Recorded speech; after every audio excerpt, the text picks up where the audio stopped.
요즘 트렌드가 이렇게 길게 하면서 좀 구체적으로 하는 거. 옛날에는 좀 이렇게 좀 멋들어지게 하는 거 있잖아요. 뭐 이렇게 인생의 고난이 찾아올 때, 뭐 약간 이렇게 딱 한 문장, 아니면 여호와께서 이르시되, 뭐 이렇게 딱, 그러니까 딱 간결한 한 문장으로 이렇게 되게 멋들어지게 하는 게 유행인 줄 알았는데, 요즘에는 막 이렇게 썸네일도 보면, 그 말씀 썸네일도 보면 제목 써 있고 막 밑에 샵해갖고 막 이렇게 엄청 뭐가 많이 붙어 있어요.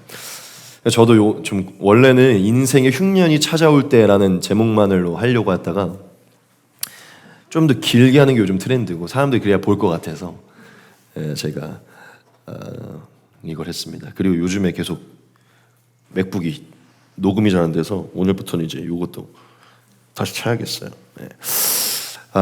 그래서 인생의 흉년이 찾아올 때 우리는 어떻게 해야 되는가라는 제목으로 말씀을 나누도록 하겠습니다. 오늘 전 큰 은혜가 있을 거라고 믿습니다. 아주 짧고 굵은 큰 은혜가 있을 거라고 저는 믿습니다.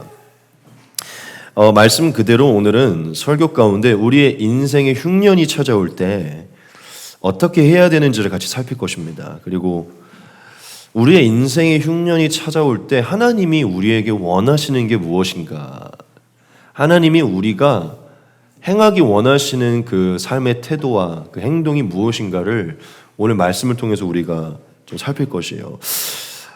제가 주중에 본문을 이렇게 묵상하면서 이삭의 이 사건, 이삭과 하나님과 이 동행의 사건, 특별히 오늘 이 본문에 나타난 이 사건이 하나님이 우리에게 정말 분명하게 말씀하시는 것이 있다라는 마음을 받았고, 이 본문에 나타난 이삭의 사건이 흉년을 맞이하여 인생을 살아가는 우리의 그 어떤 인생의 한복판에 굉장한 큰 메시지를 주고 있다는 것을 느끼게 됐어요. 그래서 오늘 이 본문의 이삭의 사건이 오늘날 현대 우리에게 동일하게 살아계신 하나님이 무슨 말씀을 하시는지를 우리가 같이 나누도록 하겠습니다.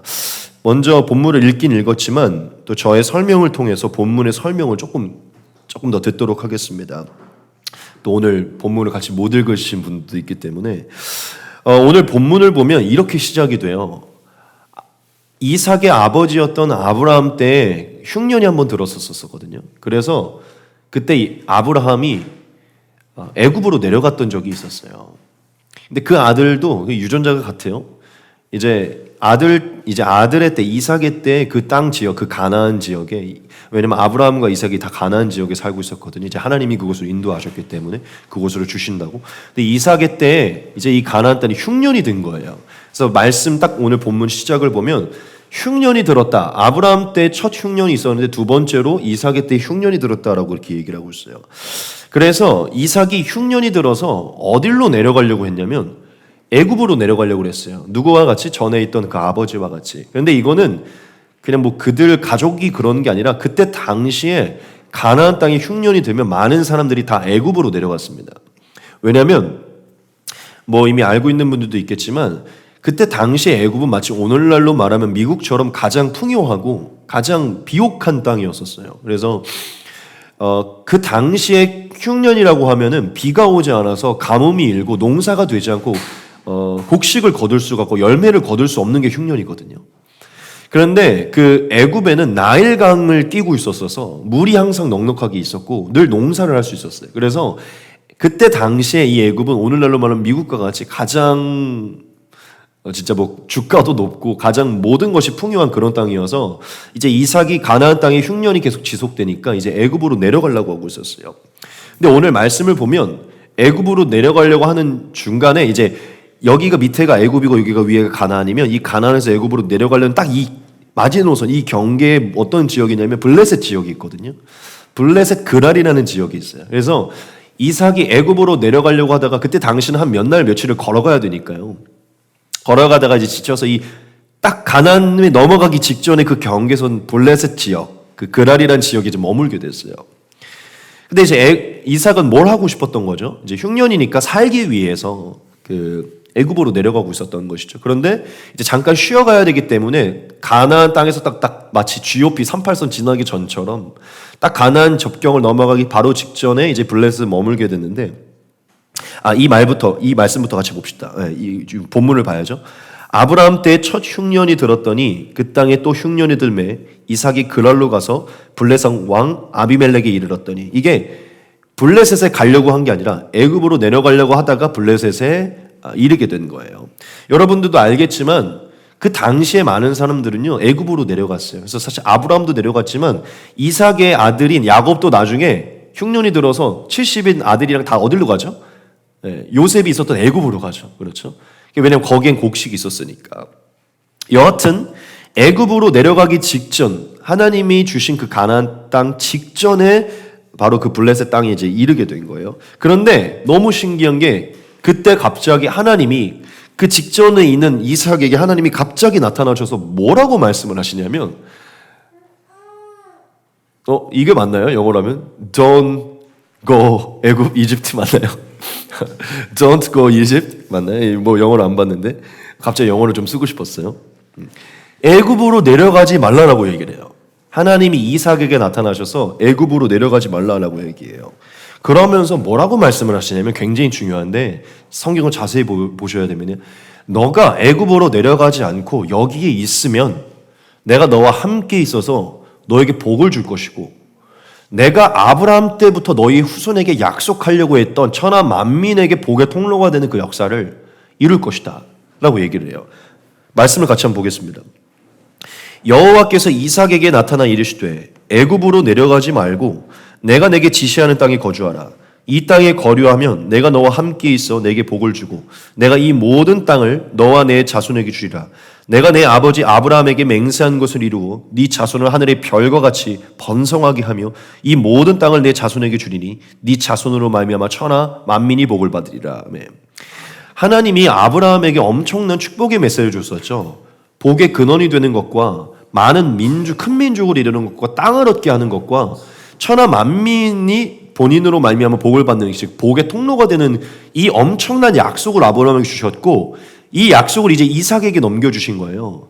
그러니까 아브라함의 은혜로 이 후손들은 사실 엄청난 복을 받았는데 무슨 복이냐면, 다시 한번 언급하지만 천하 만민 가운데 복의 통로가 되는, 그러니까 엄청난 영향력을 끼치는 사람이 되는 거고요. 그리고 그때 당시에는 생육과 번성하며 이 집안의 후손이 많은 게 가장 큰 복이었거든요. 그러니까 어떻게 보면 하나님이 그들 가정에게 정말 이 세상에서 가장 큰 복을 주겠다고 약속을 한 거예요. 하늘의 별과 땅의 모래와 같은 후손을 주리라. 그리고 가장 비옥한 젖과 꿀이 흐르는 땅을 주리라. 이렇게 약속을 했어요. 땅과 큰 민족을 이루겠다.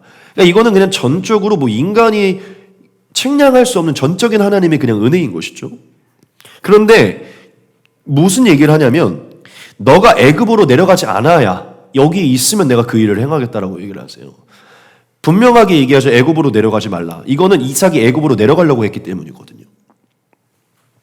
하나님이요, 내려가지 않으면 너와 함께 있을 것이고 너의 약속이 유효해서 그 약속을 내가 지킬 것이다라고 얘기를 해요. 그래서 이삭이 그 이제 음성인지 환상인지 모르겠지만 그 정확한 음성을 듣고 애굽으로 내려가지 않고 가나안 땅에 머뭅니다. 즉 그 딱 접경 지역, 그 블레셋 지역에 머물러요. 그런데 그래서 이제 이삭은 여하튼 하나님이 여기 머물라고 하셨고 여기에 있으면 이 약속을 이루겠다고 하시니까 머물게 됐죠. 근데 좋은 일만 있지는 않았어요. 좋은 일만 있지는 않았어요. 우리가 잘 알고 있지만 아내를 빼앗기게 됐죠. 하나님이 있으라 그래서 있었는데 이제 고난의 시간이 온 거예요. 아내를 빼앗기게 되고 변명을 하게 되고 막 엄청난 갈등의 시간들이 일어나게 돼요. 그리고 그 뒤에 말씀도 보면 이 그 그랄 지역에서 원래 이 그랄 지역에 예전에 아브라함이 워낙 많이 돌아다니고 영향력이 있었기 때문에 아브라함이 그 아버지가 팠던 우물들이 있었어요. 이삭의 아버지가. 그래서 이 이삭이 그 아버지가 팠던 우물들에 있었던 그 지역을 갔었기 때문에 이제 그때 당시에는 물이 귀하기 때문에 우물을 파서 물을 길러서 살았거든요. 그래서 그들이 거주하는 지역에서 늘 우물을 팠는데 그곳에 가서 우물을 팠는데 계속 그 그랄 지역의 사람들이 계속해서 그 우물을 빼앗고, 그래서 그 우물을 팔 때마다 다투고 우물을 파면 대적을 하고 막 이런 일들이 벌어졌어요. 그 말씀의 기록을 한번 같이 보겠습니다. 이삭이 그곳을 떠나 그랄 골짜기에 장막을 치고 거기 거류하며 그 아버지 아브라함 때에 팠던 우물들을 다시 팠으니 이는 아브라함이 죽은 후에 블레셋 사람이 그 우물들을 메웠습니다. 이삭이 그 우물들의 이름을 그의 아버지가 부르던 이름으로 불렀더라. 이삭의 종들이 골짜기를 파서 샘 근원을 얻었더니 그날 목자들이 이삭의 목자와 다투어 이르되 이 물은 우리의 것이라 하매 이삭이 그 다툼으로 말미암아 그 우물 이름을 에색이라 하였으며 이 에색은 다툼이라는 뜻입니다. 또 다른 우물을 팠더니 그들이 또 다툼으로 그 이름을 신나라 하였으며 이 신나는 대적함이라는 의미예요. 이삭이 거기서 옮겨 다른 우물을 팠더니 그들이 다투지 아니하였으므로 그 이름을 르호봇이라 하여 이르되 이제는 여호와께서 우리를 위하여 넓게 하셨으니 이 땅에서 우리가 번성하리로다 하였더라. 아멘. 말하고자 하는 게 무엇이냐면 하나님이 머물라고 하셨던 그 가나안 땅에 머물렀을 때 좋은 일만 있던 건 아니라는 것이죠. 살려고 하는데 우물을 팔려고 하는데 다툼이 생기고 대적하는 일들이 벌어지고 또 아내를 빼앗기고 왕에게 가서 변명해야 되고 또 찾아와야 되고 막 욕도 들어요. 너 대체 왜 속였냐? 거짓말을 하게 되기도 하고 많은 일들이 있었어요. 여하튼 하나님은 이삭에게 애굽으로 내려가지 말고 약속하신 땅에 있으라 그랬는데 그 약속한 땅에서 좋은 일만 있지는 않았다는 것이죠. 하지만 이삭이 하나님의 분명한 음성을 들었고 이건 하나님이 원하시는 것이라는 것을 알고 하나님의 명령을 따라서 더 이상 딱 한 발자국 넘어가서 애굽으로 넘어가지 않고요. 하나님이 명하셨던 그 가나안 약속의 땅에 머물게 됩니다. 그런데 그가 하나님을 신뢰해서 약속의 땅에 머물게 됐을 때 어떤 일이 벌어졌냐? 같이 한번 보겠습니다. 여러분들이 너무 좋아하는 말씀이고요. 같이 한번 보겠습니다. 이삭이 그 땅에서 농사하여 그 해에 100배나 얻었고 여호와께서 복을 주심으로 그 사람이 창대하고 왕성하여 마침내 거부가 되어 양과 소가 때를 이루고 종이 심이 많음으로 블레셋 사람이 그를 시기하여 그 아버지 아브라함 때 그 아버지의 종들이 판 모든 우물들을 막고 흠으로 메었더라. 아비멜렉이 이삭에게 이르되 네가 우리보다 크게 강성한즉 우리를 떠나라. 기근이 일었던 가나안 땅에서 오히려 이삭이요 100배를 얻게 되고 하나님이 명령하신 곳에 있었을 때 100배를 얻게 되고요.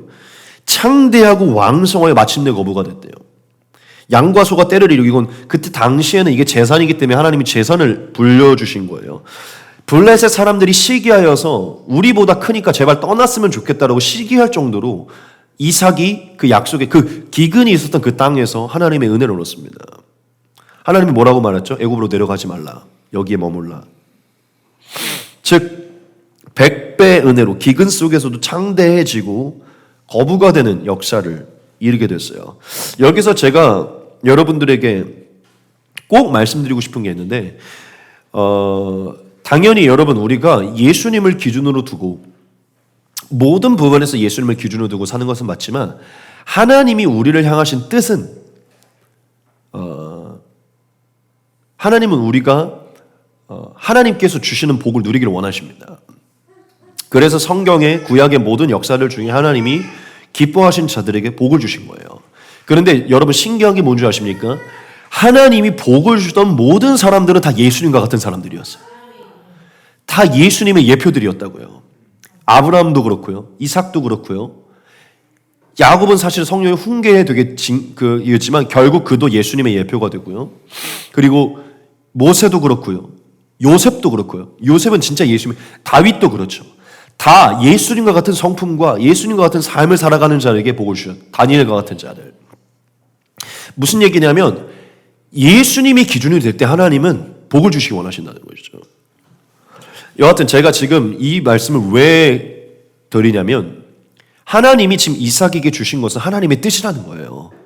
뭐야, 우리는 기복신앙도 아니고 우리는 더 이상 물질이나 이런 걸 우리는 일만하게 뿌리가 되는 돈을 바라지 않아. 아니에요. 여러분, 하나님은 우리가 어떤 부분에서 마침내 여기 성경이 그래도 마침내 거부가 됐대요. 마침내 여러분. 마침내라는 단어가 나와요. 하나님이 원하셨다는 거예요.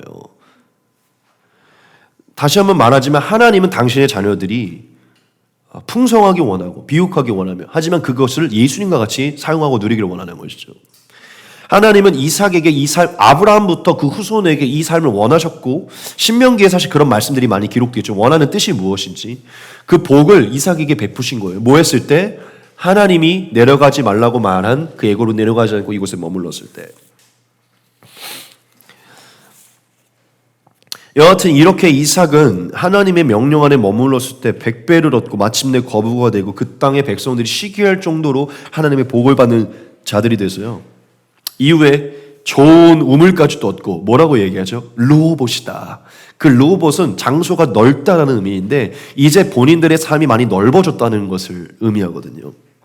즉 하나님이 그러한 삶을 기다리면서 얻은 그 이삭에게 오늘 말씀의 마지막 구절을 보면 결국 하나님이 마지막에 이 이삭에게 나타납니다. 하나님을 신뢰해서 기다린 이삭에게 나타나서 이삭을 칭찬하면서요. 이삭에게 한 번 더 위로를 주세요. 그랬더니 이제 이삭이 이 약속을 지키시 하나님께 경배하며 예배를 드립니다. 같이 한번 보겠습니다.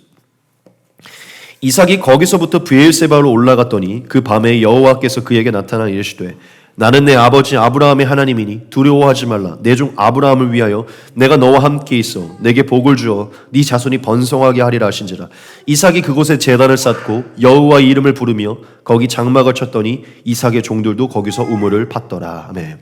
제단을 쌓았다는 것은 하나님께 감사의 예배를 드렸다는 것을 얘기합니다. 이게 오늘 말씀 본문이에요, 여러분. 좀 정리를 해드릴게요. 무엇이었죠? 이삭의 삶에 흉년이 든 거예요. 많은 것들이 기근이 있는 거죠. 특별히 경제적인 기근이 있는 것입니다. 그래서 애굽으로 내려가려고 했어요. 뭐죠? 오늘날로 말하면 되게 많은 것들이 풍족한 애굽으로 내려가려고 했던 거예요. 내려가려고 하는데 하나님이 딱 그 마지노선에서 그날 딱 막으시면서 내려가지 마라. 내가 너에게 주었던 이 땅에 머물러라라고 얘기를 하신 거예요. 네가 머물면 내가 너와 함께 있을 것이고 여기서 내가 아브라함 네 아버지 아브라함 약속했던 그 뜻을 반드시 이룰 것이다. 그랬더니 이삭이 머무는 것이에요. 그랬더니 그 해에 100배를 얻고 양과 소와 모든 이들이 먹을 만큼 마침내 거부라는 칭할 만큼 거부가 되고 많은 이들이 시기하여서 쫓겨날 정도로 하나님의 뜻을 얻게 되는 복을 얻게 되는 축복을 얻게 됩니다. 여러분 오늘 말씀 본문이요. 이 이삭의 사건이 저와 여러분들에게 굉장히 정말 이삭의 삶이 굉장히 이삭의 생애가 짧게 등장하지만 이 이삭의 생애 이 짧은 생애 중에 굉장히 큰 교훈이 있는데 여러분 오늘 말씀 본문이 저와 여러분들이 주는 교훈을 제가 세 가지로 짧게 요약할게요. 첫째, 인생의 흉년에도 약속을 붙들라는 것입니다. 둘째, 좀 다른 표현이에요. 여러분 흉년 속에서도 약속의 자리를 떠나지 말라는 것입니다. 세 번째, 흉년 속에서도 하나님은 반드시 약속을 지키신다는 겁니다. 여러분 오늘 이삭의 사건은요 저와 여러분들이 이것을 분명하게 말하고 있어요.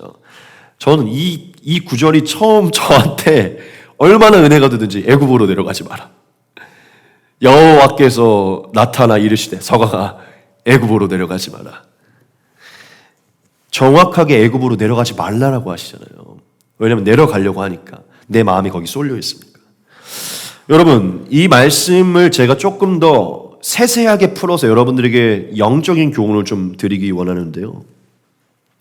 좀 여러 가지들을 좀 세세하게 풀어드릴게요. 다 여러분 모두에게 교훈이 될 것이기 때문에 좀 정리가 안 되더라도 들으시기 바랍니다. 첫째가 무엇이냐면 여러분 우리의 인생에는 흉년이 찾아온다는 것입니다.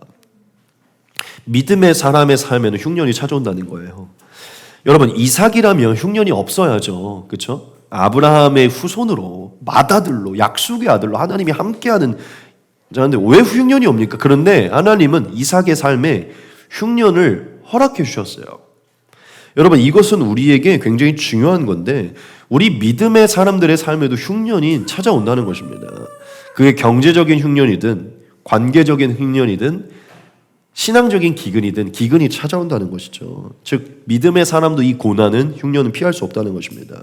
그래서 여러분들에게 좀 드리고 싶은 메시지가 있는데 우리가 오늘 다시 한번 되새겼으면 좋겠는데 여러분 신앙인 믿음의 사람은요 흉년을 피하는 삶이 아니에요. 즉 흉년이 없는 흉년을 피하는 삶이 아닙니다. 운 좋게 피하는 삶이 아니라 흉년을 견디는 삶이에요. 신앙인은 믿음인은 흉년을 잘 견디는 자입니다. 동일하게 오는 흉년을요 잘 견디는 자예요. 오늘 본문을 통해 내려가면 그 흉년을 따라서 곧바로 애굽으로 내려가는 게 아니라 하나님 앞에 견디는 삶이라는 것이죠. 여러분 이 이삭이요 이 흉년의 때 하나님의 말씀을 의지해서 그 그랄 지역에 머물렀을 때 뭘 경험했을까요? 하나님의 신실하심을 경험했을 겁니다.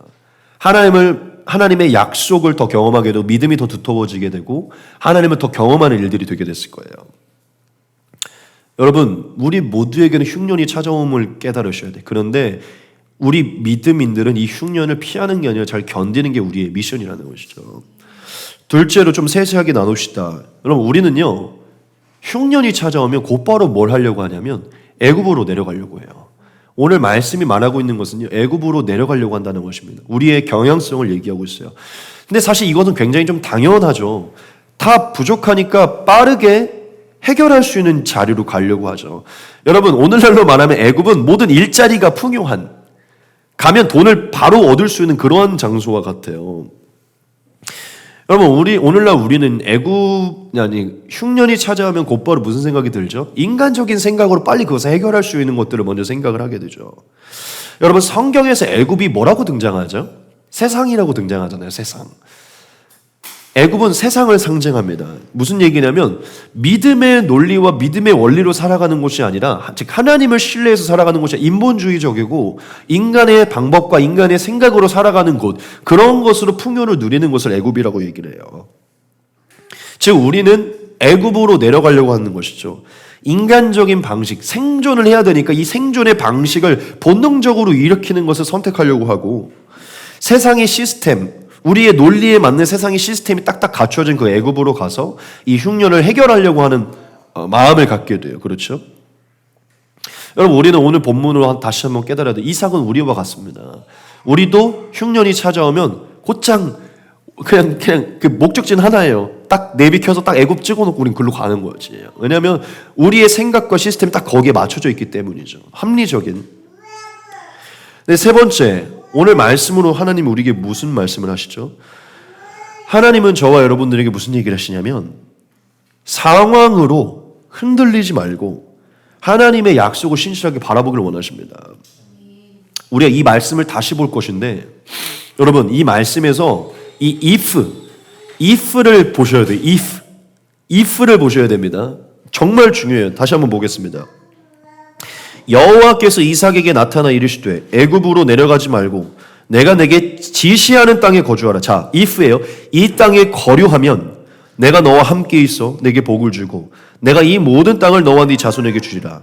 내가 네 아버지 아브라함에게 맹세한 것을 이루어 네 자손을 하늘의 별과 같이 번성하게 하며 이 모든 땅을 내 자손에게 주리니 네 자손으로 말미암아 천하 만민이 복을 받으리라.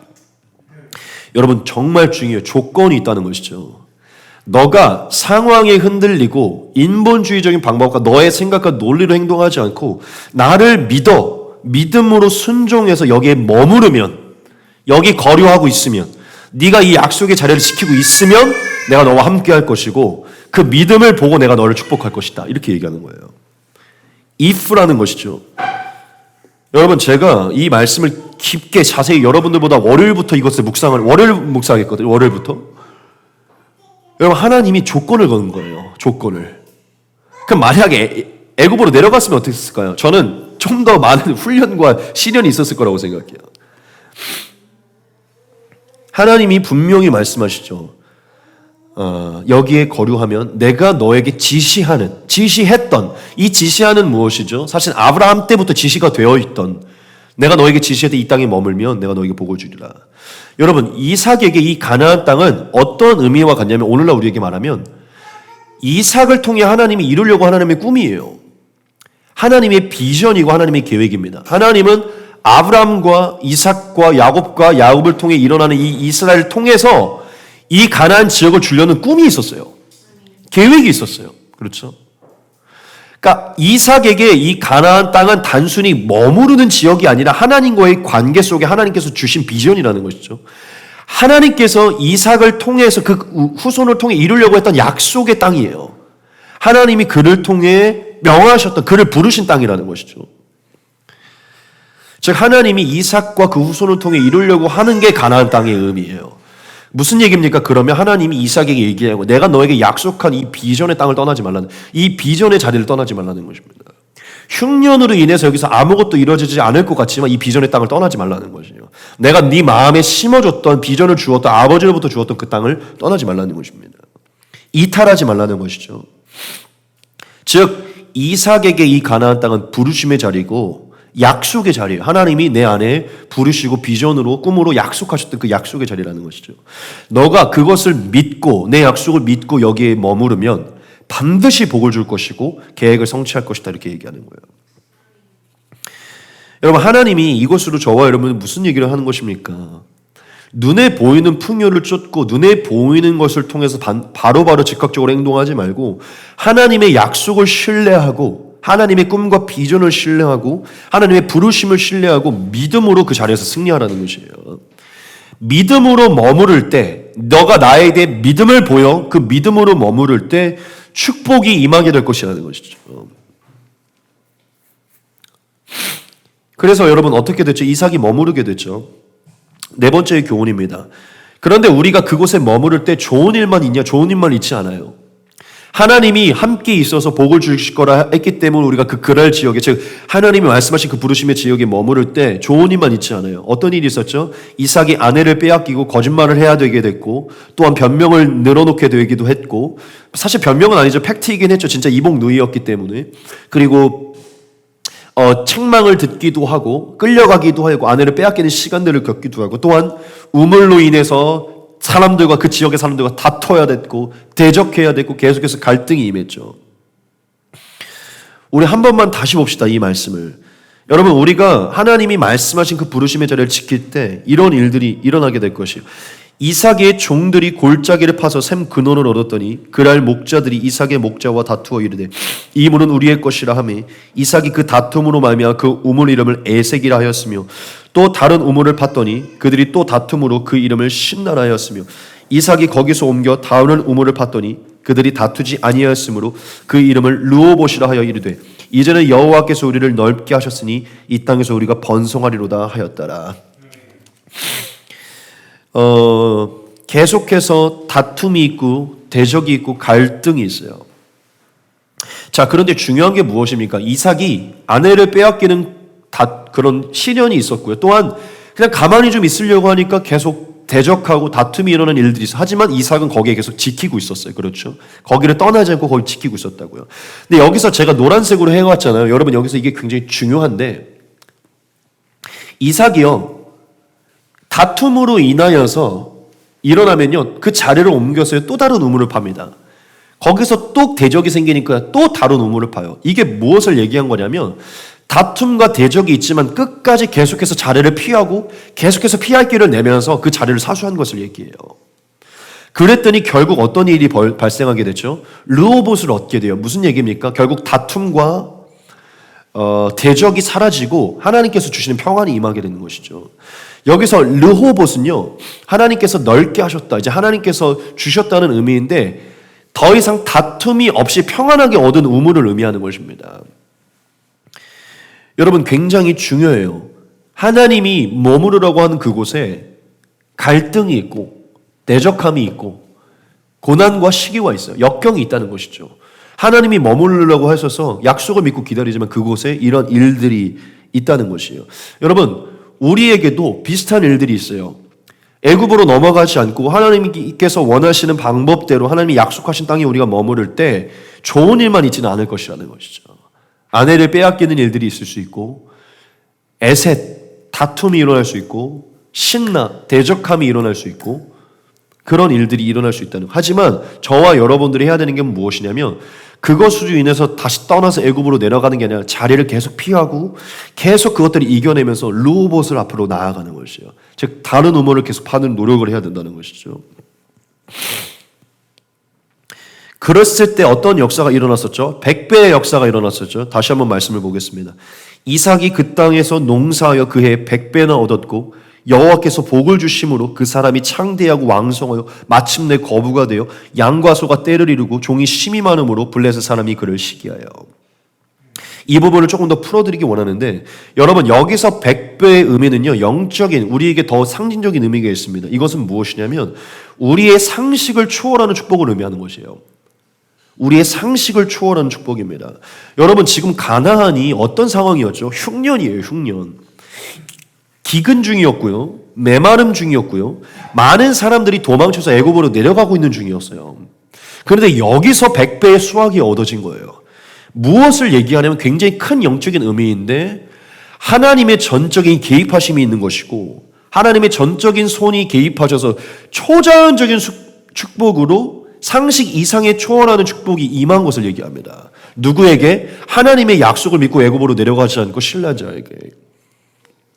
여러분, 성경에서 이 100배는요 하나님의 나라의 원리를 상징하는데, 예수님께서 나중에 오셔서 비유를 드실 때 그 얘기하시죠.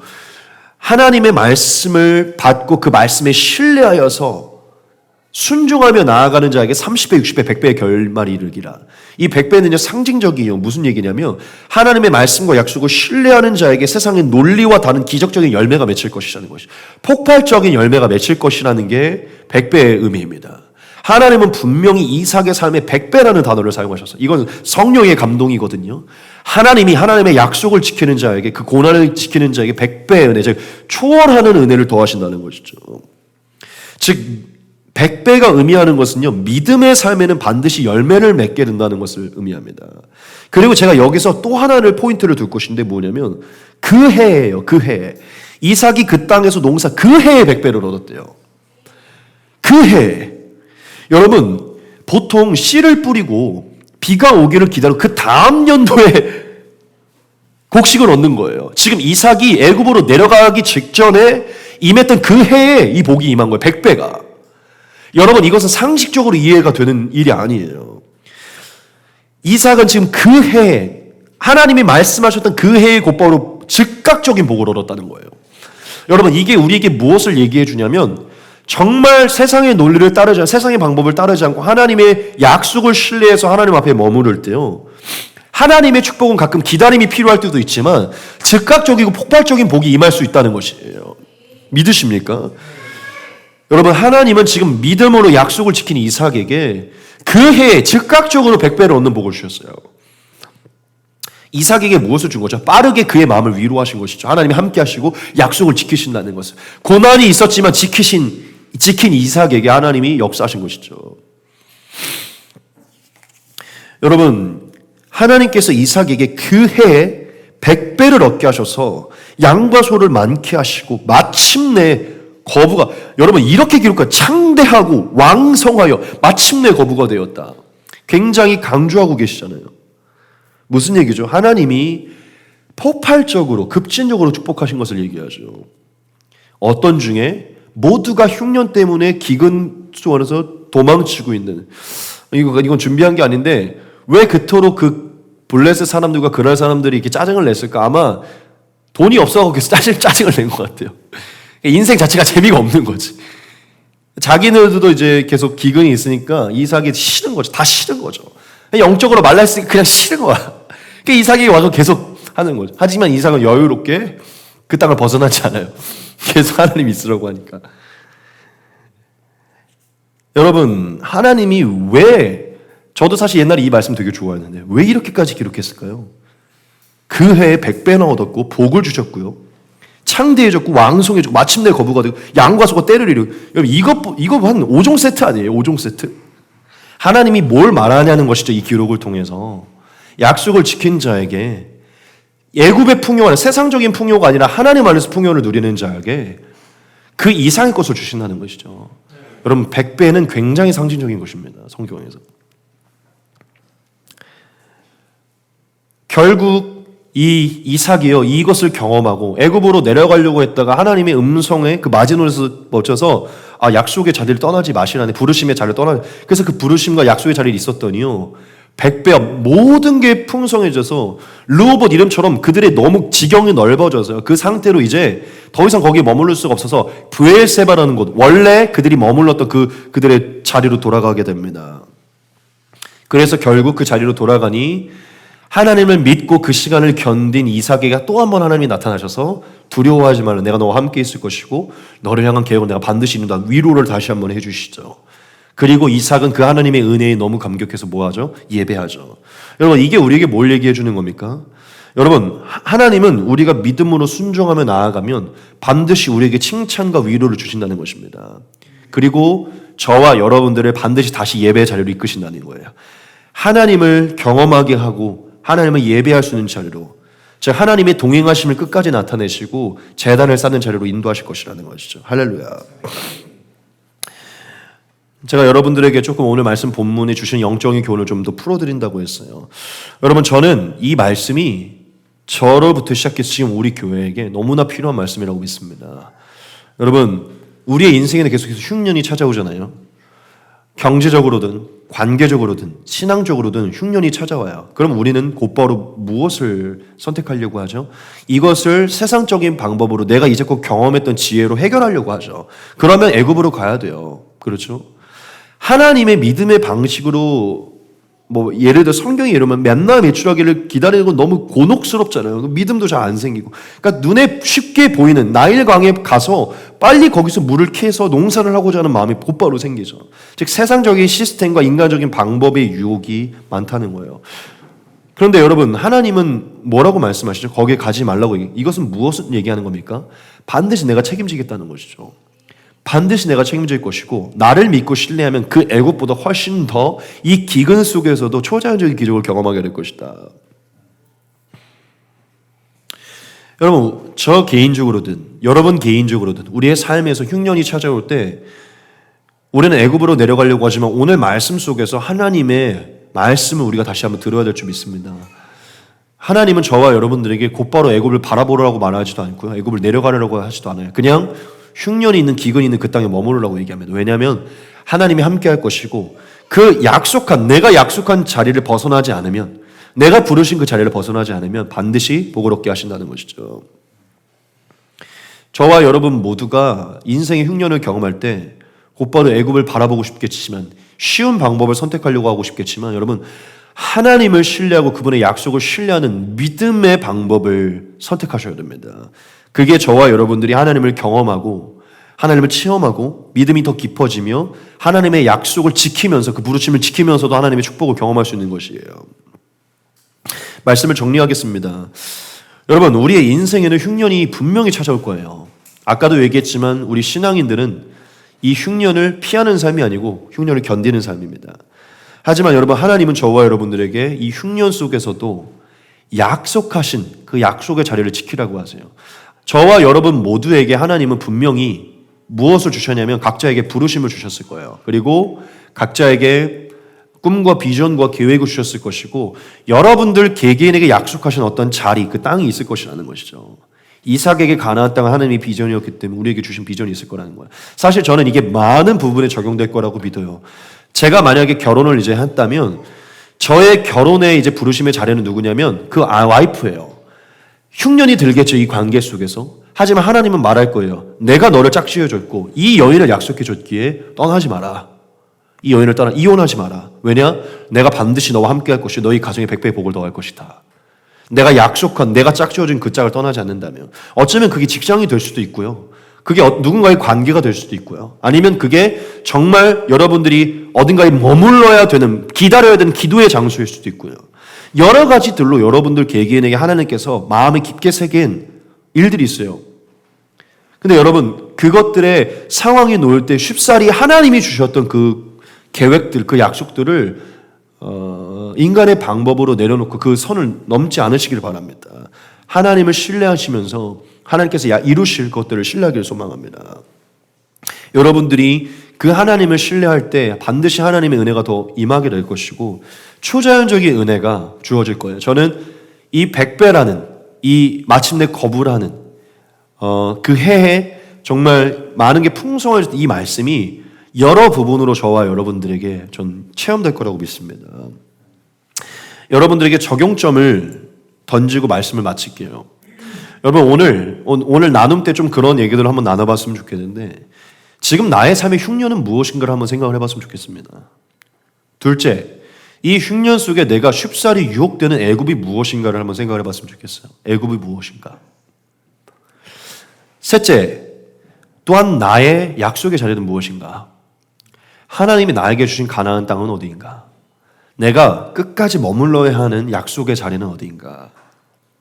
하나님의 꿈, 비전, 계획 모든 걸 넘어서서 내 마음속에 약속하신 자리가 어디인가?